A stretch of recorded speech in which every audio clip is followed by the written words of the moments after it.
2020 continues. Once again, Barbara Walters. This is the marinara. This is the meatless. Now I'm going to get everything heated up.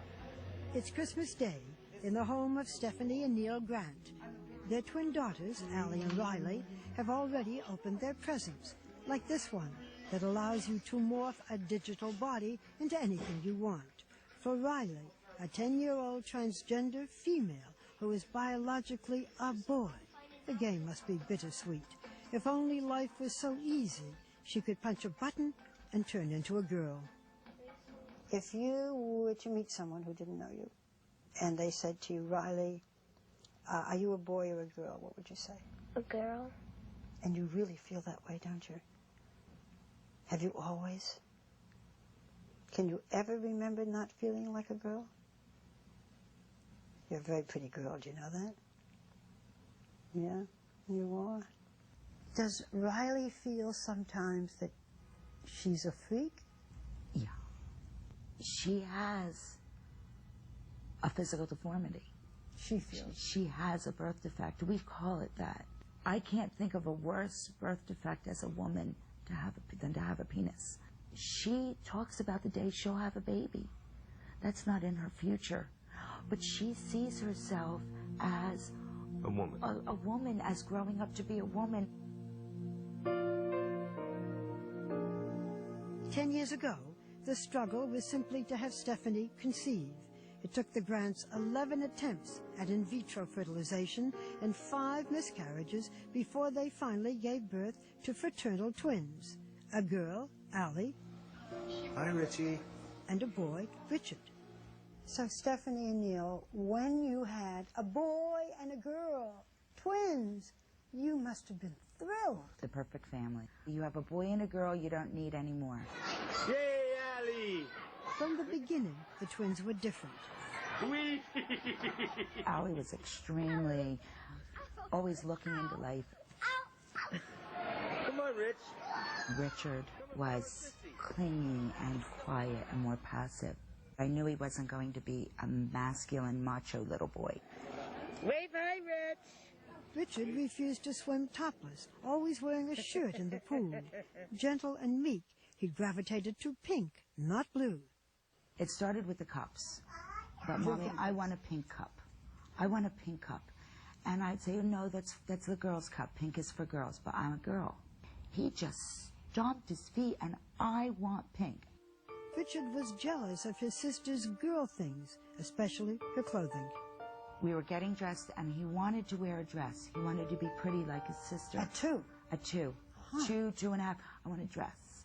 I'm a girl, Mommy. I'm a girl. And I'd say, no, honey, you're a boy. You have a penis. You're a boy. Allie's a girl. And what happened? His facial expression would change.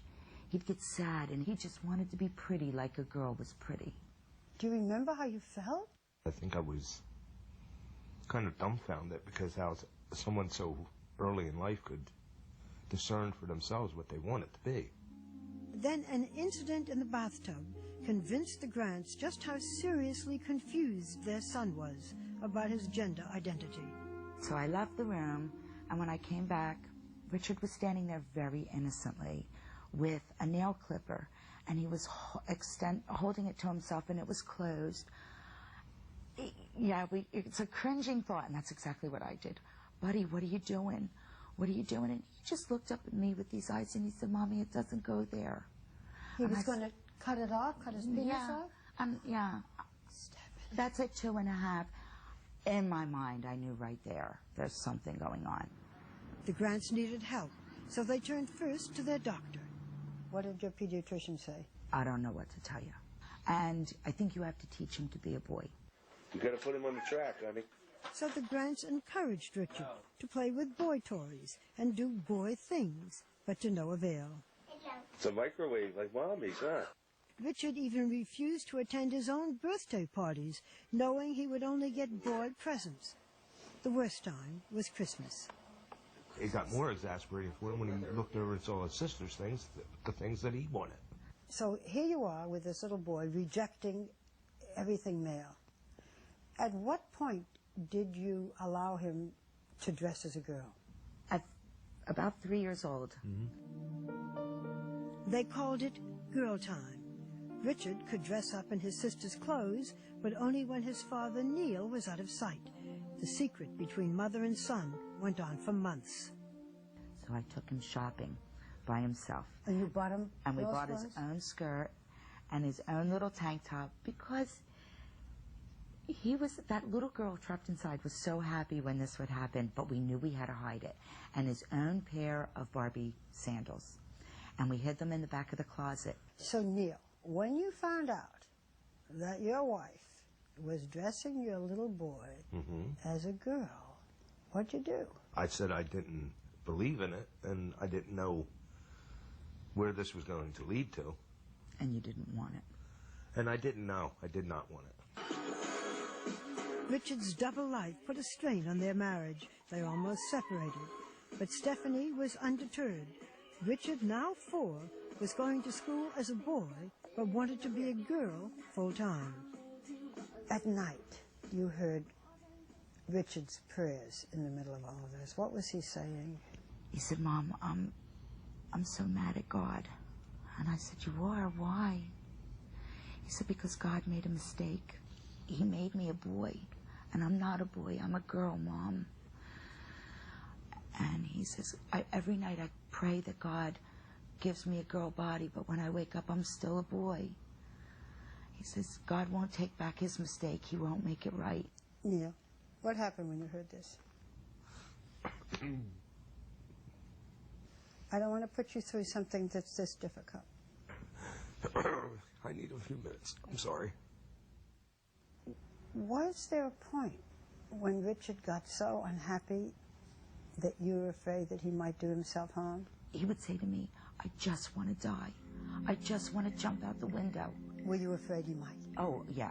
We locked the windows and checked the windows on a regular basis. And then at one point, he said to me, Mom, I wish I didn't exist. And I said, honey, you don't want to die. I would be so sad. And he said, no, Mommy. If I died, you would be sad. But if I never existed, you would never know. This is at 6. This is at 6 years old. Was there a point around this time when you thought, maybe I have a little boy who's gay? I thought possibly that he was a feminine boy. But there's a big difference, I think, between a child saying that I want to be a girl and a child saying that I am a girl. At home and at school, Richard was having panic attacks. We had an incident during homework where he had such a panic attack, he turned blue. And the next morning I just went into the principal and I sat in the office and I cried. I explained everything. And she looked at me and she said, well, why can't he come to school dressed like a girl? I said, well, how can I do that? He's a boy. I can't send him to school dressed like a girl. And she says, why not? Finally, the school sent the grants to a gender specialist who diagnosed Richard with gender identity disorder. What did you think, Neil? I was probably more confused then, because I had no idea what that meant. Did you understand what transgendered meant? No, I just said, oh my God, we're not making this up. This is real, there's a diagnosis.